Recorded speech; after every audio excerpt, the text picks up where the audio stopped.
en Mateo capítulo 14. Vamos a iniciar una nueva sección en Mateo. Ya hemos terminado la sección anterior con la enseñanza sobre el reino y ahora tenemos una nueva sección sobre la reunión de la iglesia y el nuevo reino. Mateo capítulo 14, leeremos versículos 1 al 12. Escuchemos la palabra de Dios esta mañana.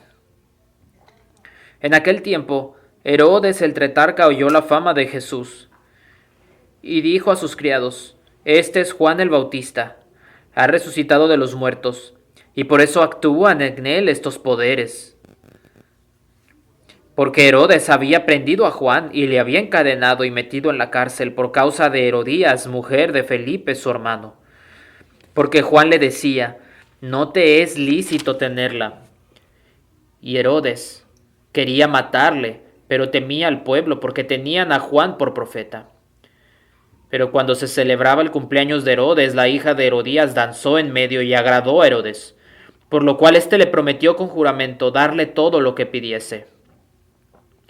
Ella, instruida primero por su madre, dijo: Dame aquí en un plato la cabeza de Juan el Bautista. Entonces el rey se entristeció, pero a causa del juramento y de los que estaban con él a la mesa, mandó que se la diesen. Y ordenó decapitar a Juan en la cárcel, y fue traída su cabeza en un plato y dada a la muchacha, y ella la presentó a su madre. Entonces llegaron sus discípulos y tomaron el cuerpo y lo enterraron, y fueron y dieron las nuevas a Jesús. Que el Señor bendiga la lectura de su palabra. Este pasaje en Mateo es uno de los pasajes más deprimentes que pudiéramos leer. Leemos de este gran hombre de Dios, pensamos en este hombre que brincaba de alegría en el vientre de su madre cuando sentía la presencia de Jesús. Un hombre que tenía muchos seguidores escuchando sus palabras. Este hombre que era un profeta único establecido para proclamar el Evangelio y proclamar del arrepentimiento y hacer un camino para el Mesías mismo, siendo decapitado al estar en la cárcel, todo por causa de una mujer mala. Y pensamos en esta muerte, es fácil ver esta muerte y desmotivarse. Pero al mismo tiempo, al ver este pasaje, es importante que veamos de esto de una manera diferente y darnos cuenta cuán importante este evento es para el desarrollo en los evangelios. Cuán importante fue esto en el ministerio de Juan y cuánto proclama la esperanza que tenemos, aún en medio de este acto tan horrible. Primero debemos de pensar cómo es que encaja este pasaje en el Evangelio. Estamos iniciando una nueva sección de Mateo. Mateo 13 termina con la naturaleza del reino y las divisiones. Vemos a las personas reconociendo a Cristo, pero al mismo tiempo la gente de Nazaret, como vimos, rechazó a Cristo. La imagen entonces es sobre la creación de un nuevo reino,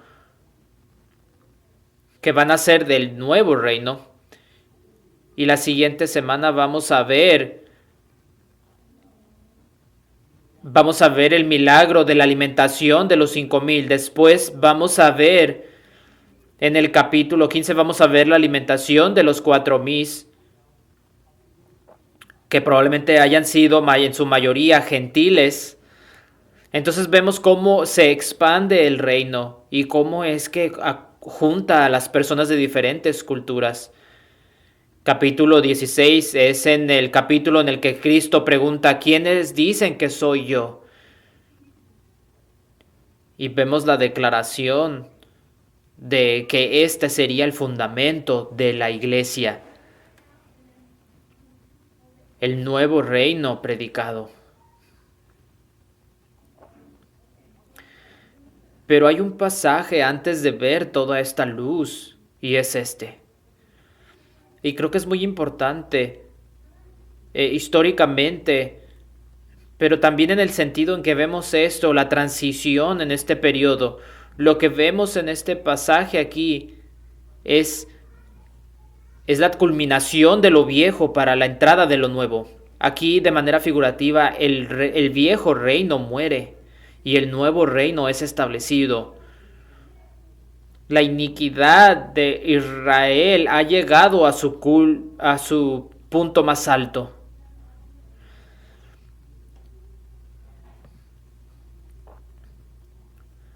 Y vemos entonces la entrada de Cristo, el Mesías. Entonces el día de hoy veremos la iniquidad del rey para la entrada del nuevo rey, el gran rey, hijo de David. Primer punto será quién es Jesús. El segundo punto será la iniquidad del rey y por último, el último profeta de Israel. Quiero iniciar con esta pregunta. ¿Quién es Jesús? Así es como inicia nuestro texto esta mañana. La fama de Jesús se ha expandido y aquí Herodes, el tetrarca, dice: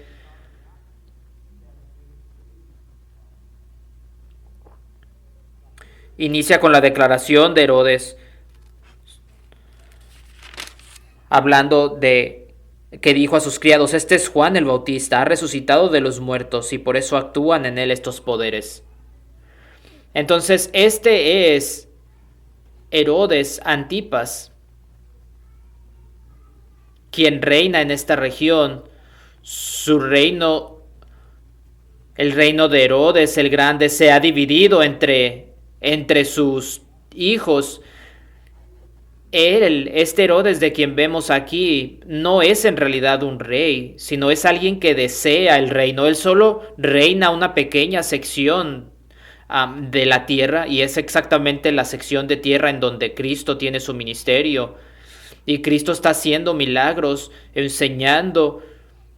Y entonces Herodes dice: este suena a Juan, entonces debe ser Juan quien ha regresado de la muerte.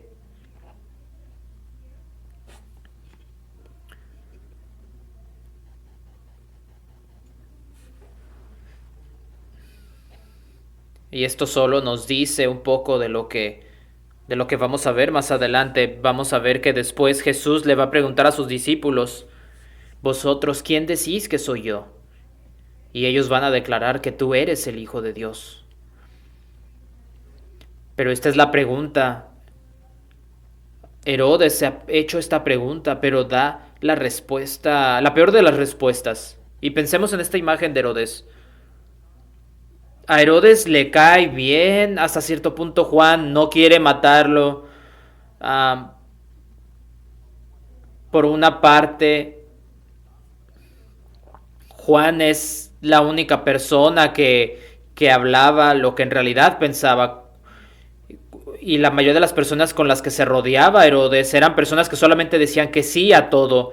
Pero al mismo tiempo Juan le decía que estaba Herodes en pecado y que estaba siendo condenado por eso.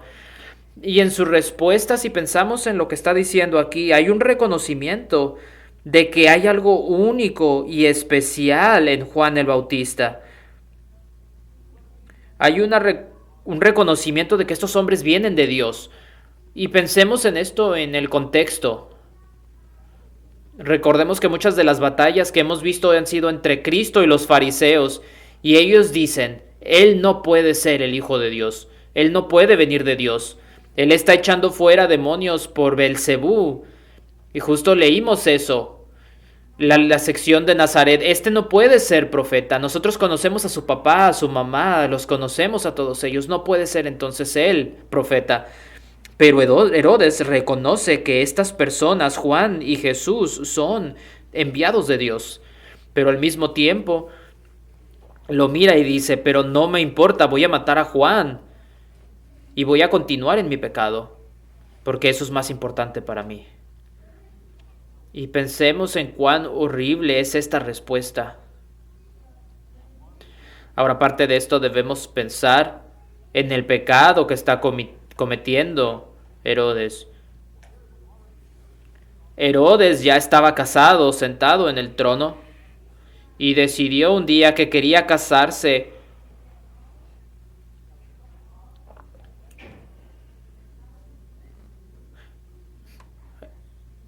Herodes deseaba casarse con la esposa de otro hombre, la esposa de su hermano, pero además notemos que el nombre de ella era Herodías, era porque todos eran parte de la misma familia, era era su sobrina por sangre esta Herodías, así que era una relación dos veces mal que él estaba deseando tener. Por encima de esto, ellos ya están casados, Herodes ya tiene su propia esposa y Herodías ya tiene su esposo, su propio esposo, y así que ambos se divorcian y se casan. Esto tiene tantas capas de pecado que es completamente condenable. Juan no es el único que está enojado por esto, pero es el que más hablaba en contra de estas acciones. Pues esto era pecado.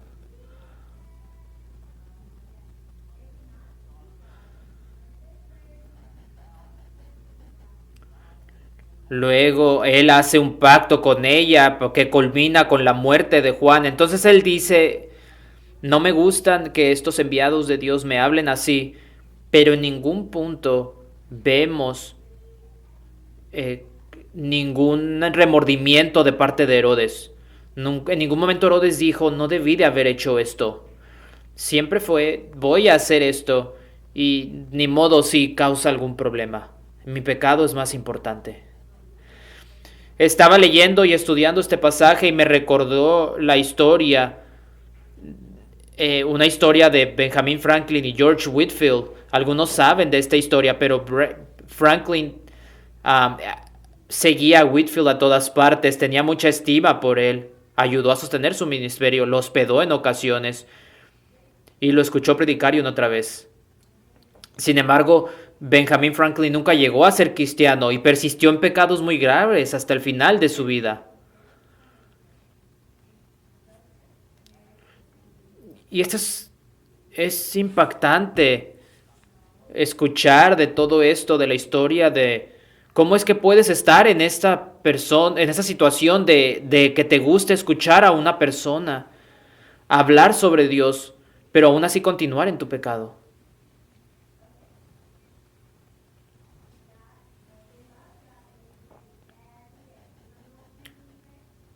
Y es lo mismo que pasaba con Herodes. Apreciaba lo que hacía Juan, pero no dejaba su pecado. ¿Y cuántas veces no hemos visto personas así? Oh, sé que lo que estoy haciendo está mal y sé que mi vida no está bien, pero está bien, voy a ir al infierno cuando muera para estar con mis amigos. Esta idea de que de alguna manera sí sé que está mal, sé que hay un cielo y un infierno, pero solo quiero continuar en mi pecado.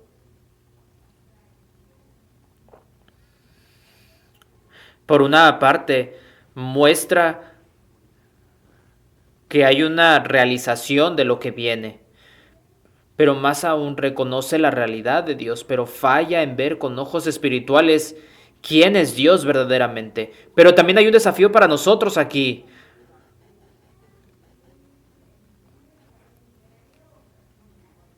¿Cuántos de nosotros continuamos en nuestro pecado?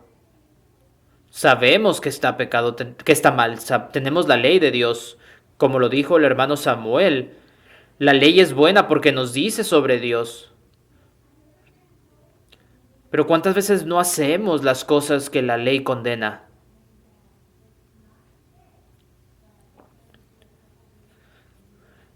La pregunta aquí es, ¿llegamos al punto del arrepentimiento o continuamos en pecado como Herodes?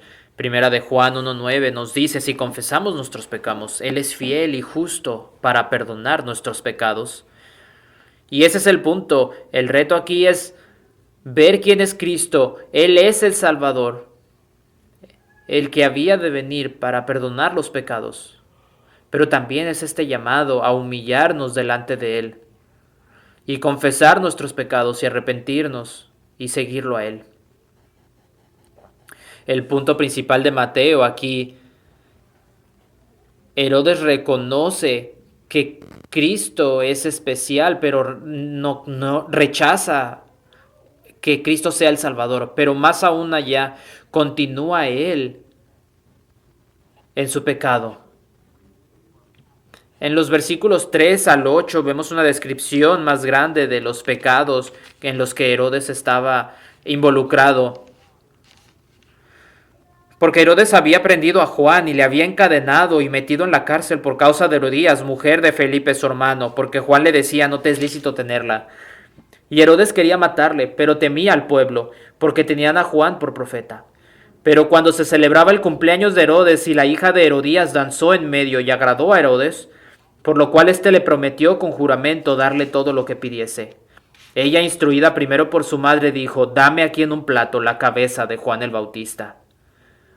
Entonces el rey se entristeció, pero a causa del juramento y de los que estaban con él a la mesa, mandó que se lo diesen.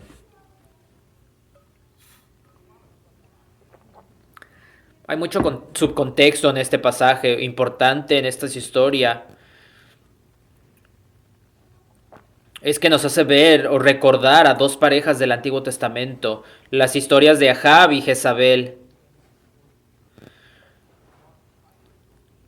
Pero el enfoque aquí de Marcos es que es comparar, en el Evangelio de Marcos es comparar que Herodías y Herodes son como Ahab y Jezabel. Así como ellos perseguían a Elías porque hablaba en contra de ellos, así Herodes y Herodías están persiguiendo a Elías, quien representaba a Juan el Bautista, que representaba el espíritu de Elías.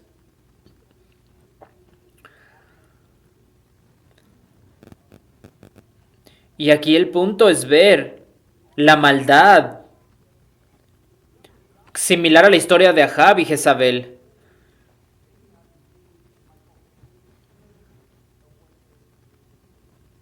Recordemos que Ahab y Jezabel, siempre que alguien hablaba de un mal rey, se decía que eran los más malos.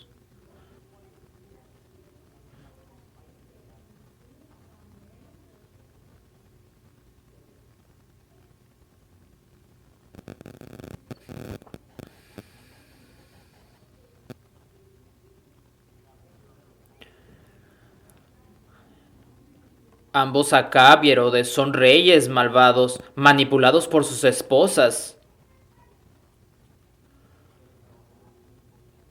Acab y Jezabel eran reyes y reinas malos. Jezabel tuvo éxito en matar a Nabot, profeta. No era un profeta, pero un hombre justo. Y Jezabel pudo tener éxito en eso, pero nunca tuvo éxito Jezabel en matar a Elías. Y ahora nuestra historia, Herodías tiene éxito donde Jezabel había fracasado. ¿Y cómo es que sucede esto? El escenario de la historia es una fiesta, la celebración del cumpleaños de Herodes.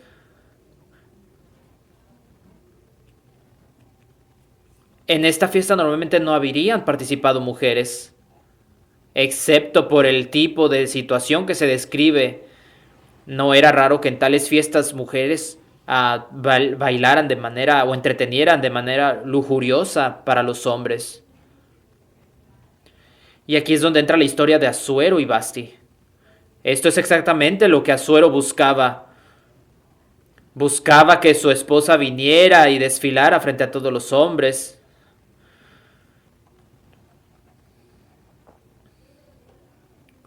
Esto era de una manera perversa y un acto tan inconcebible fue rechazado por Basti, y esto dio pie a que Esther se convirtiera en reina. Y Basti se negó a permitir que la utilizaran así, incluso dispuesta a sufrir las grandes consecuencias. Pero aquí es donde nuestra historia se convierte en un poco surrealista. Mientras que el libro de Esther muestra la maldad de Asuero, vemos a la esposa negándose a participar en el pecado. Pero ahora nuestra historia, Herodías, es tan malvada y tan consumida por la ira contra Juan que está dispuesta a permitir enviar a su propia hija Probablemente esta era una joven adolescente. Y cuanto más leía, me daba cuenta de lo que está ocurriendo en la historia. Cuán bizarro y horrible es esta situación. Aquí hay una mujer tan consumida por su ira y defensa del pecado que está dispuesta a tomar a su hija adolescente y ponerla hasta cierto punto de manera lujuriosa, ponerla a bailar para su esposo y otro grupo de hombres para conseguir lo que quisiera.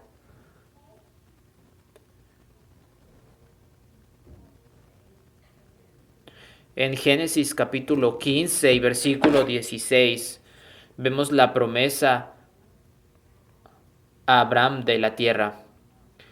Génesis 15 tenemos el pacto que ha hecho Dios con Abraham, que haría de él una gran nación, pero también le dice que va a haber un periodo en el cual estarán en Egipto. Y dice en el versículo 16 del capítulo 15, le dice Dios a Abraham por qué. Y en la cuarta generación volverán acá, porque aún no ha llegado a su colmo la maldad del amorreo hasta aquí.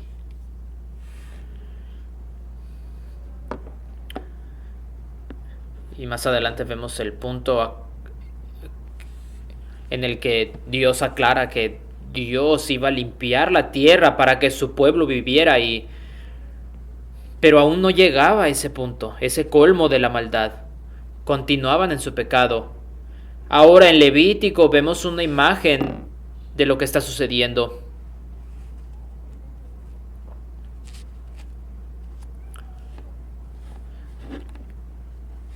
En Levítico capítulo 18 versículos 24 y 25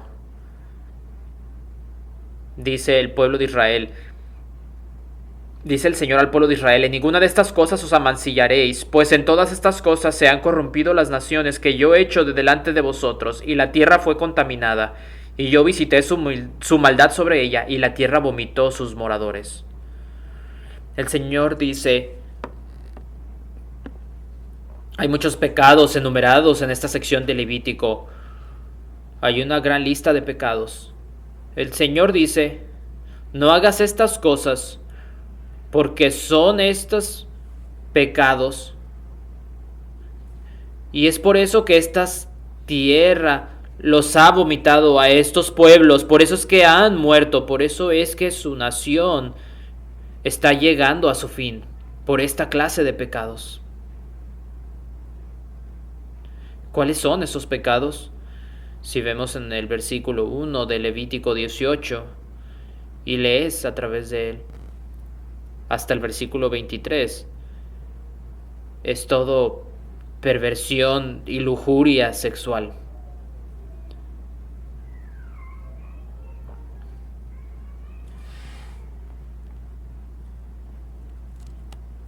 Y advierte Dios no tomar a ninguna persona cercana a ellos, a ningún familiar, para satisfacción de lujuria. ¿Y cuál es el punto aquí entonces? El nuevo reino ha llegado y por lo tanto el viejo reino tiene que venir a su fin. Porque así como los amorreos antes de Israel, la iniquidad ha llegado a su colmo. La razón por la que la tierra vomitó a los amorritas ahora está haciendo lo mismo con Herodes. Y más adelante, Herodes realmente quería ser rey, así que fue a Roma para que Roma lo declarara como rey, solo para ir ahí y para que se le declarara como traidor, y fue exiliado. La tierra lo vomitó a él también.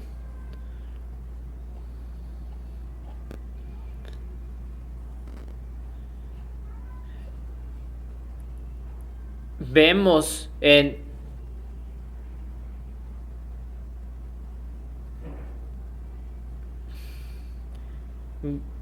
Mientras que la rebelión de los fariseos es un tipo diferente de rebelión, Herodes representa que su pecado, su iniquidad es completa y ese reino está terminado.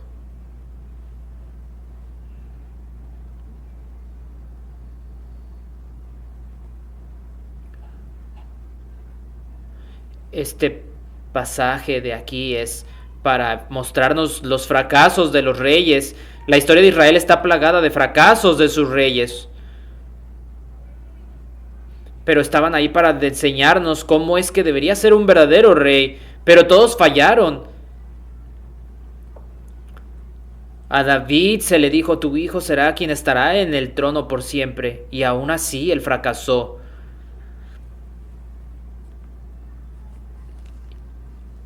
Él codició, David codició a una mujer y en un intento de ocultar su pecado cometió asesinato. Luego estuvo su hijo, Salomón, que inició muy bien. Fue un gran rey sabio, pero permitió que sus esposas incrédulas desviaran su corazón de las cosas del Señor. Y a este punto, todos los reyes de Israel y Judá fracasaron. Incluso David y Salomón, los más grandes reyes de Israel, así, incluso ellos al final, fallaron en poder vivir conforme al estándar. Pero en todo esto, el punto es que todos ellos apuntaban hacia el verdadero Rey, Cristo. Y es en donde estamos.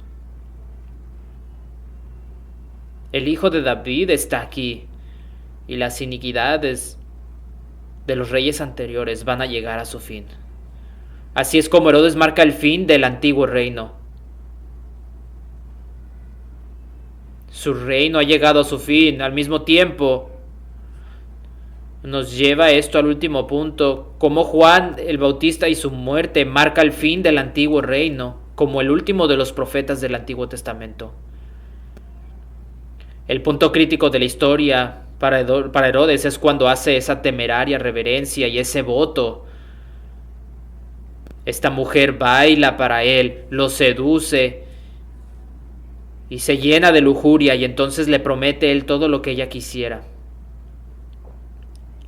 Y ella estaba ahí con un propósito. Ella sabe lo que quiere. Quiere la cabeza de Juan el Bautista. En cuanto pide esto ella, Herodes pudo haber hecho muchas cosas. Él quiso, parece ser, hacer otra cosa, pero había dos problemas. Está tan lleno de lujuria que no puede pensar en nada más. Y voltea y ve a sus invitados y teme qué es lo que harán si él no cumple con su promesa. Y a pesar de todo esto, entonces cumple con su voto y hace que decapiten a Juan. Y entonces, en uno de los momentos más perversos, esta mujer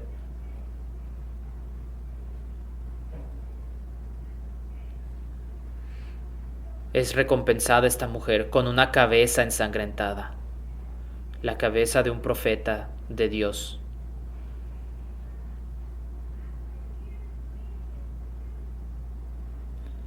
Y esta es la cúspide del pecado. Pero ahora centrémonos en Juan. Pensemos en cómo es que encaja Juan en todo esto. Durante 400 años, el Señor había permanecido en silencio. No había hablado a su pueblo. El pueblo de Israel había sido conquistado por los griegos.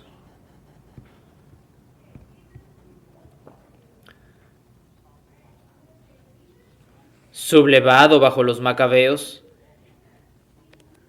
Y en medio de muchas luchas terminan siendo subyugados por el Imperio Romano. Y entonces llega Juan el Bautista. Y por eso es que el pueblo quedó tan cautivado, porque por fin, después de 400 años, había un profeta nuevamente hablando, quien decía: preparad el camino, porque ha venido el reino. Pero como todos los profetas, tenía un propósito particular. Eran dos. Uno era proclamar el arrepentimiento,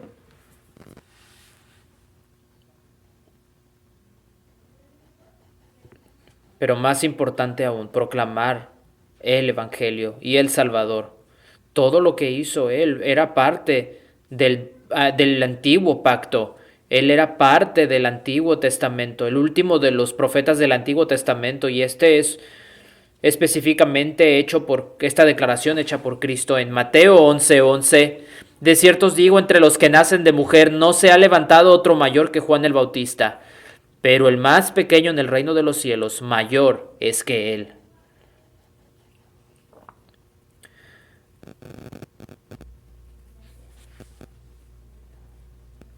Entonces Juan está muriendo a la puerta de la inauguración del nuevo reino.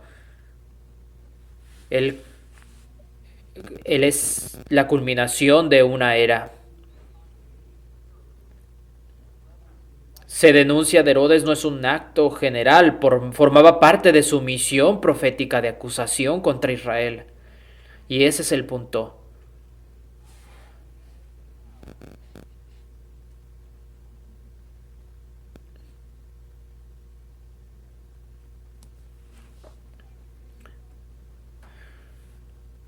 Ahora Juan no es quien va a ejecutar juicio contra Herodes. Él simplemente es quien dice, esto es lo que has hecho, aquí está la declaración. Él no es el juez. Arrepiéntete o prepárate para enfrentar el juicio.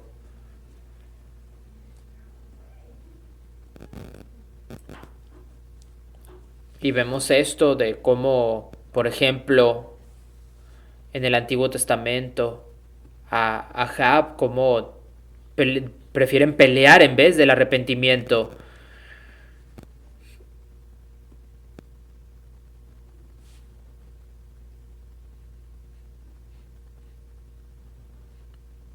Y vemos cómo entonces Herodes está enamorado de su pecado.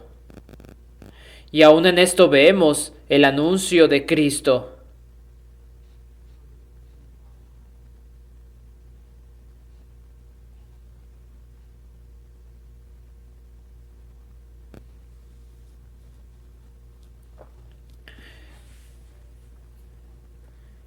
En Juan capítulo 3 versículo 30, Juan le dice a sus discípulos, es necesario que Él crezca, pero que yo mengüe.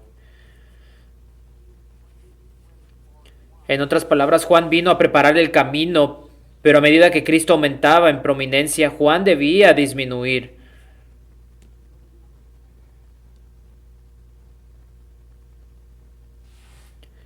Cristo crece en todo esto. Y en todo esto es que cumple el propósito. Iniciamos pensando en cuán deprimente puede ser este pasaje, pero creo que aquí hay una sensación de que conforme Cristo crece y Él decrece, está dejando de lado el trono.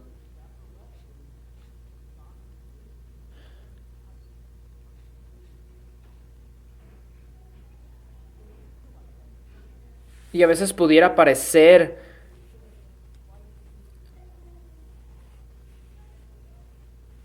como que Juan está quedando fuera de la imagen por todo esto. Pero fuera de eso, fuera de estar siendo alejado de la imagen, Juan está cumpliendo con la misión que se le había encomendado, el establecimiento de este nuevo reino que está viniendo a este mundo, significando que lo antiguo, el antiguo pacto está muriendo.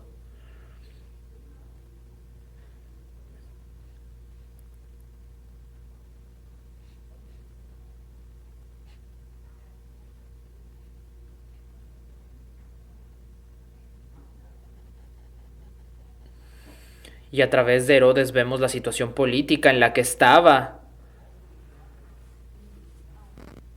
el pueblo de Israel. Y en esto vemos a Cristo como el nuevo rey.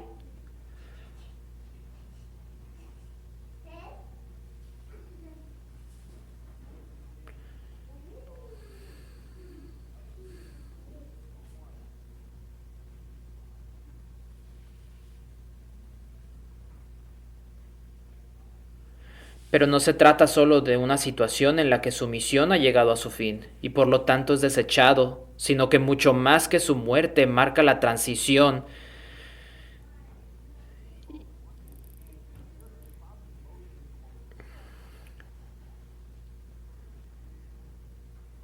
Y aunque irónicamente los fariseos habrían apoyado de hecho la condena de Herodes por Juan, seguirán buscando la muerte del gran profeta. De hecho, en Mateo 23, Cristo declara que la muerte de él recae sobre ellos. Ay de vosotros, escribas y fariseos, hipócritas, porque edificáis los sepulcros de los profetas y adornáis los monumentos de los justos, y decís, si hubiésemos vivido en los días de nuestros padres, no hubiéramos sido sus cómplices en la sangre de los profetas.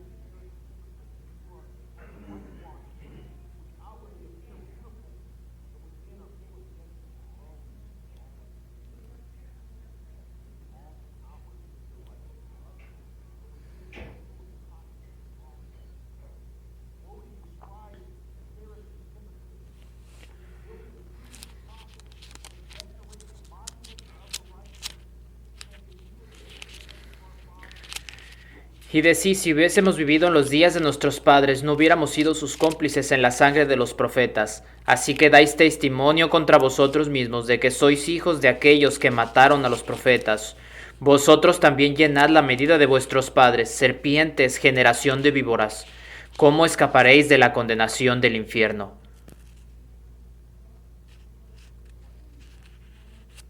Nuestro hermano Dwight dio una excelente lección de reconocer la fe en contrario al antinomianismo y el legalismo. Herodes decía, no importa, sé que lo que estoy haciendo está mal, pero continuaré en mi pecado. Y los fariseos, ellos eran legalistas y decían, nosotros no somos como él. Y Cristo dice en Mateo, ustedes son iguales. De manera externa a lo mejor pueden mostrar como si fueran justos, pero en realidad ustedes no tienen fe y no tienen la fe en Cristo y son culpables de la muerte de los profetas.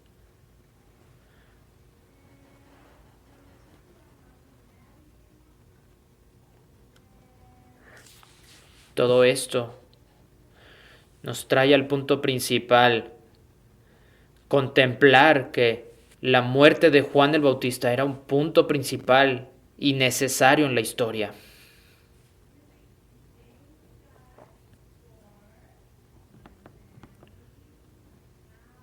Recordemos todos los profetas que habían muerto en el Antiguo Testamento. Y es esta imagen, esta idea. Uno pensaría que al salir de Babilonia el pueblo de Israel escucharía a sus profetas, escucharían las advertencias de los profetas y que ahora y ahora que ha venido un nuevo profeta, estamos en donde comenzamos, llenos de iniquidad y matando a los mensajeros de Dios. Por una parte, veremos a través de los siguientes meses al leer el Evangelio de Mateo.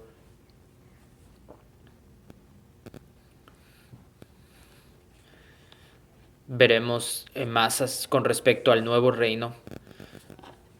Pero aquí de manera figurativa vemos el fin del reino. Es tiempo de un nuevo reino, el reino de los cielos. Y eso es lo que veremos en la siguiente semana. Por una parte, sí, en el Antiguo Testamento vemos a profetas levantados por Dios. Pero todo esto es para mostrarnos el punto principal. Durante más de 1000 años Dios había estado hablando a su pueblo a través de profetas, pero era el profeta ha llegado. El profeta que habló con el Padre cara a cara está aquí. Debemos tener cuidado con la vida de Juan el Bautista. Era un profeta. Y la obra que hizo fue la obra de profeta. Ahora, no significa que debemos de hacer exactamente lo que él hizo, ir a nuestros dirigentes políticos y hablar de su pecado. Sí, debemos proclamar la ley de Dios y proclamar el arrepentimiento. Pero Juan tenía un propósito específico. Él no solamente estaba hablando de los pecados de todas las personas, sino que esta historia es una historia profética muy importante, como el último profeta de Israel, condenando al último rey en cierto sentido, diciendo tu iniquidad ha llegado a su fin. Debemos tener cuidado en pensar en el ministerio de Juan como algo dado a nosotros también como ministerio.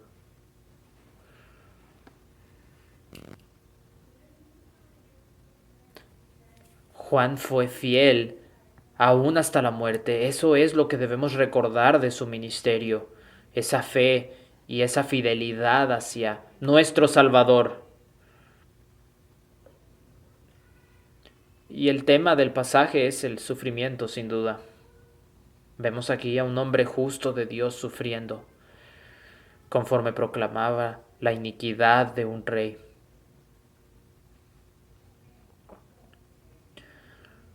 Pero lo que podemos tomar con nosotros es ser motivados a través del sufrimiento. Cómo la voluntad de Dios se cumple a través del sufrimiento. Y por eso iniciamos con la pregunta, ¿es desmotivante esto? No, para nada.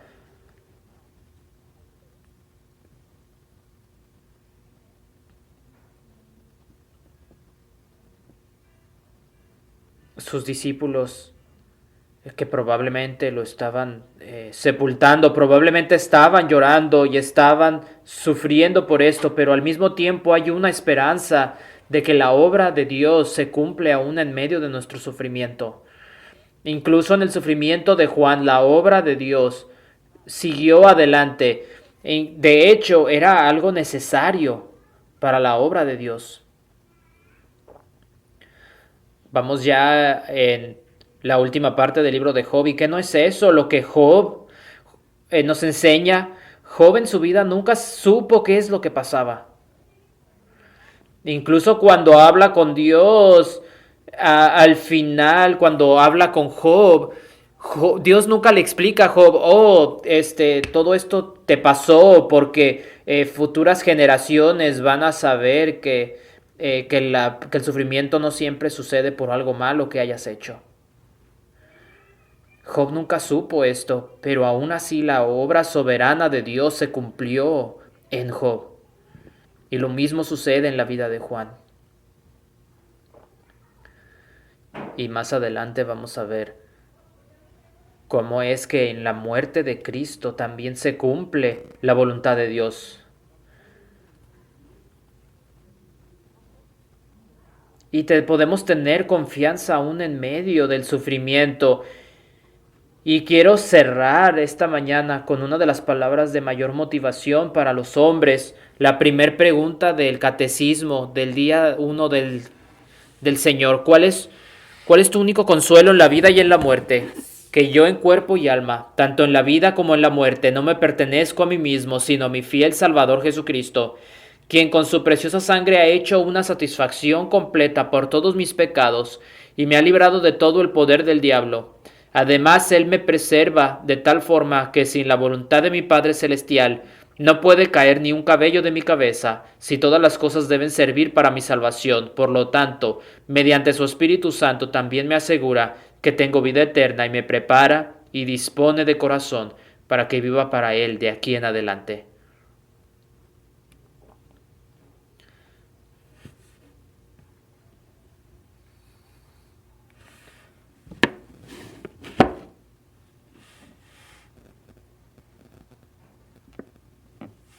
La voluntad de Dios se cumplió entonces.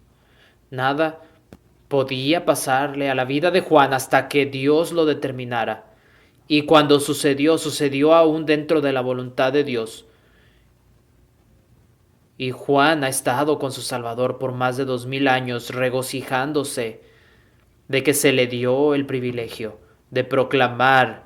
Así que regocijémonos, tengamos confianza y paz en la soberanía de Dios, de que su reino está creciendo, está siendo expandido y nuestra esperanza está en Él. Amén. Oremos.